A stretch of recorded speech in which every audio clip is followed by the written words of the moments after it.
જય માતાજી। હું સાહિત્યકાર પૌભા ગઢવી અને બહુ સરસ મજાની એક પ્રેમની નાની એવી વાત કે પ્રેમ કોને કહેવાય, પ્રેમમાં સમર્પણ કેટલું હોય, પ્રેમમાં હંમેશા ગુમાવવાનું હોય છે, પ્રેમમાં મેળવવાનું હોતું નથી।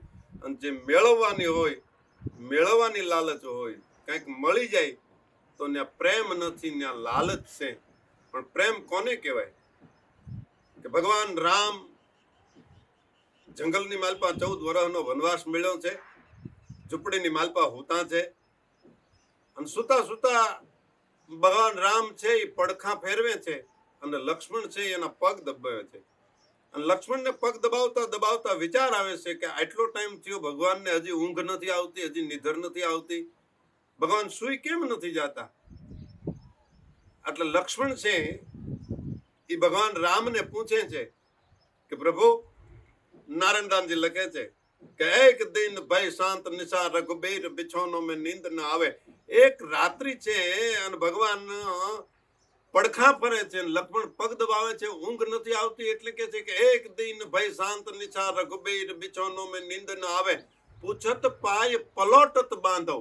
પગ દબાવતા દબાવતા બાંધવ એટલે કે પોતાનો ભાઈ લક્ષ્મણ રામને પૂછે છે કે કી ચૂક પરિયહ કી કર અને કી રજની ચર ત્રાસ દેખાવે।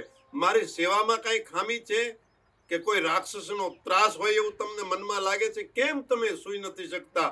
એક દિન ભય શાંત નિશા રઘુબીર બિછોનો में નીંદ ન આવે, પૂછત પાય પલોટત બાંધવ, કાહે કો નાથ જી અકુલાવે। તમારો જીવ કેમ અકળાય છે? અને ત્યારે ભગવાન એમ કહે છે કે હે લક્ષ્મણ, નારણ યું રઘુનાથ કહે મોહ કઈ કઈ નંદ કી યાદ સતાવે। મને કઈ કઈ નો નંદ ભરતની યાદ આવે છે ને, અને ભરતના વિયોગની માલપા એ મારી નિધર ઉડી જાય છે।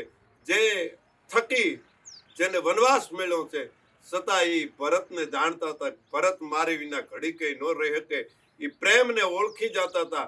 ભરત કહે કે રામને જોવે એ મારે ન જોવે, ને રામ એમ કે ભરતને જોવે એ મારે ન જોવે। આ પ્રેમની પરાકાષ્ઠા છે। ભરત જેવો જગતની માલપા બીજો કોઈ ભાગ નહીં, ભાઈ નહીં, ભરત જેવો બીજા કોઈનો ત્યાગ નહીં।